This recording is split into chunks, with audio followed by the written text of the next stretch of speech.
জাল নথি দিয়ে পাসপোর্ট তৈরি করে ফেলছে। তো সেই পাসপোর্ট তৈরির নেটওয়ার্ক, সেই নেটওয়ার্কে আর কারা কারা রয়েছেন, মূল মাথাদের ধরার পর আরো তিনজন গ্রেপ্তার চন্দননগর থেকে। চন্দননগর পুলিশের জালে যে তিনজন গ্রেপ্তার, তাদের মধ্যে থেকে একজন হোমগার্ড। কি পরিচয় তিনজনের? মোহাম্মদ ইমরান, মোহন সাউ, বিশ্বজিৎ ঘোষ। কেন ধরলো? বললাম না, আমাকে তো ফাঁসানো বলে।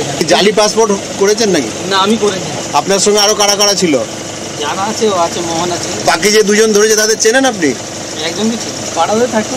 আপনি কি কাউকে পাসপোর্ট করে দিয়েছিলেন? না। তাহলে যে পাসপোর্ট রিসিভ করে সে আমাকে ফাঁসিয়ে দিল। কে রিসিভটা কে করেছে? মোহন সাউ। চিটিং আর ফরজারি কেস, কিছু বার্থ সার্টিফিকেট, পাসপোর্ট, এসব ফরজারি হয়েছে, চিটিং। তিনজনই এর সঙ্গে যুক্ত। তিনজন 10 দিনের পিসি চেয়েছিলেন, 10 দিনের পিসি অ্যালাউ করেছেন কোর্ট। আর গতকাল আমরা দেখিয়েছিলাম বারাসাতে পুলিশের বাবা, যিনি মুদি ব্যবসায়ী, মানে মুদির দোকান চালান, তাকে ধরা হয়েছে জাল পাসপোর্ট কাণ্ডে, জাল পাসপোর্টের ঘটনায়। আজ তার 2 সাগরেদকে ধরা হয়েছে। কারা তারা জানবো। জিয়াউল রয়েছেন আমার সঙ্গে ফোনে। জিয়াউল, একদম দেখো, আধার কার্ড, জাল পাসপোর্ট সহ একাধিক নথি অর্থাৎ তারা তৈরি করতেন এবং বাংলাদেশিদেরকে মূলত এখান থেকে মোটা অঙ্কের টাকা দিয়ে তাদেরকে এই ধরনের জাল নথি তৈরি করে দেওয়া হতো। এবং এর আগেই কিন্তু সমরেশ বিশ্বাসকে গ্রেপ্তার করা হয়েছে, কলকাতা পুলিশ তাকে গ্রেপ্তার করেছেন। তদন্তকারীরা আরো জিজ্ঞাসাবাদ করার পর একের পর এক নাম উঠে আসে। তার মধ্যে সমীর দাসের এক ছেলে অর্থাৎ পুলিশ কর্মী, তার পাওয়ারেই তিনি কিন্তু এই ধরনের কাজ করতেন, এমনটাই তদন্তকারীরা উঠে এসছেন। এবং এই সমীর দাসকে জিজ্ঞাসাবাদের পরেও একের পর এক নাম কিন্তু তদন্তকারীদের হাতে সামনে আসে এবং এখনো পর্যন্ত যেমন তদন্তকারীদের খবর, প্রায় 7 থেকে 8 জন এই ধরনের বিভিন্ন সার্ভার ক্যাফে চালিয়ে এই ধরনের জাল নথি তৈরি করতেন। এবং এই সমীর দাসকে জিজ্ঞাসাবাদের পরে আজকে আরো 2 জনকে গ্রেপ্তার করেন তদন্তকারীরা। তার মধ্যে চন্দন দাস এবং কৌশিক মন্ডল, চন্দন চক্রবর্তী এবং কৌশিক মন্ডলকে গ্রেপ্তার করেছে। এবং এদেরকে জিজ্ঞাসাবাদের পরে কিন্তু এখনো পর্যন্ত পুলিশ 5 দিনের পুলিশ হেফাজত পায় এই 2 অভিযুক্তকে। এবং এদেরকে জিজ্ঞাসাবাদের পরে আরো কারা কারা এই চক্রের সঙ্গে ধন্যবাদ। পুলিশ নিয়ে গেছে বন্ধু, জানলাম কি কারণে নিয়ে গেছে সেটা আমি বলতে পারবো না। কি করছে না করছে আমি তো জানি, অনলাইনে কাজ করে, এইটুকু আমরা জানি। 2-3 বছর ধরে কাজ করছে, একা না, 2 বন্ধু মিলে করতো। বাপি আর আধার কার্ডটার জানি অনলাইনে যা কাজ করতো, যাবতীয় কাজ করতো। বিভিন্ন অনলাইনের কাজকর্ম করতো, তাতে ব্যাংকিং থেকে শুরু করে এমনকি পৌরসভার ট্যাক্স থেকে শুরু করে সব এই ধরনের কাজ করতো।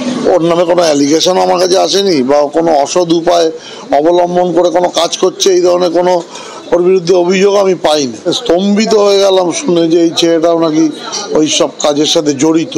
প্রকৃত দোষীদের একদম আমরা চাই কঠোরতম শাস্তি হোক এবং অবিলম্বে এই সমস্ত কাজ যারাই করছে তাদেরকে অ্যারেস্ট করা। টোটাল 3টা জন অ্যারেস্ট হয়ে গেছে। কতজন আছে এই ঘটনায় যুক্ত? ইনভেস্টিগেশন চলছে, আমি বল দেব পরে। কিন্তু যে যাই করে থাকুক না কেন, পুলিশ ভেরিফিকেশন হয়তো পাসপোর্ট হাতে পাওয়ার আগে, তাহলে কি ভেরিফিকেশনের দায়িত্বে যারা ছিলেন তাদের মধ্যেই গলদ আছে, সর্ষের মধ্যেই ভূত? অমিত রয়েছে আমার সঙ্গে সরাসরি। অমিতের সঙ্গে একবার কথা বলবো। অমিত, কলকাতার 5 থানার ভেরিফিকেশন অফিসারের দিকে নজর রয়েছে তদন্তকারীদের। অর্থাৎ তারা মনে করছেন এই ভেরিফিকেশন অফিসার যারা রয়েছেন, যাদের কাজ ভেরিফাই করা নথি, তারাই কোথাও গন্ডগোল করেছেন বা তাদেরকে হাতিয়ে নিয়েই এই নেটওয়ার্ক কাজ করত।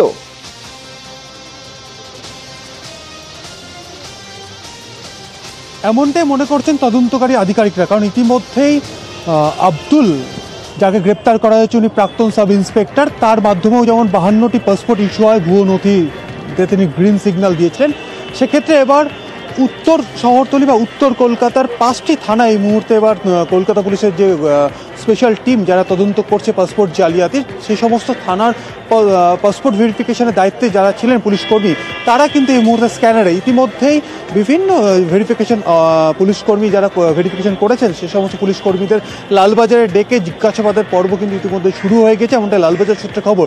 কারণ এই যে ভেরিফিকেশন পর্ব, অর্থাৎ একদিকে পাসপোর্ট সেবা কেন্দ্রে ভেরিফিকেশন হয়েছে বা রিজিওনাল পাসপোর্ট অফিসে আরেক দফায় ভেরিফিকেশন হয়েছে এবং অন্যদিকে পুলিশ ভেরিফিকেশন হয়েছে।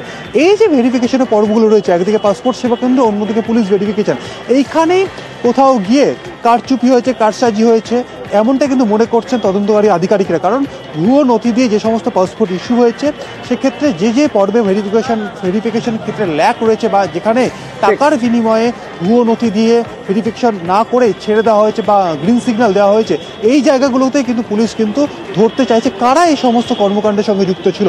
সেই জায়গা থেকে কলকাতা পুলিশের 2টো ডিভিশনের 5টি থানা এই মুহূর্তে 5টি থানায় যারা ভেরিফিকেশনের দায়িত্ব ছিল পাসপোর্টের সে সমস্ত পুলিশ কর্মী এবার স্ক্যানারে। ধন্যবাদ।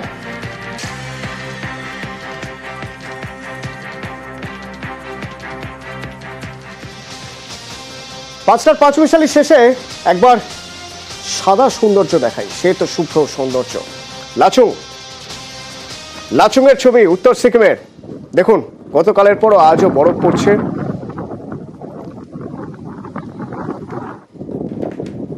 একেবারে ধপধপ করছে সাদা।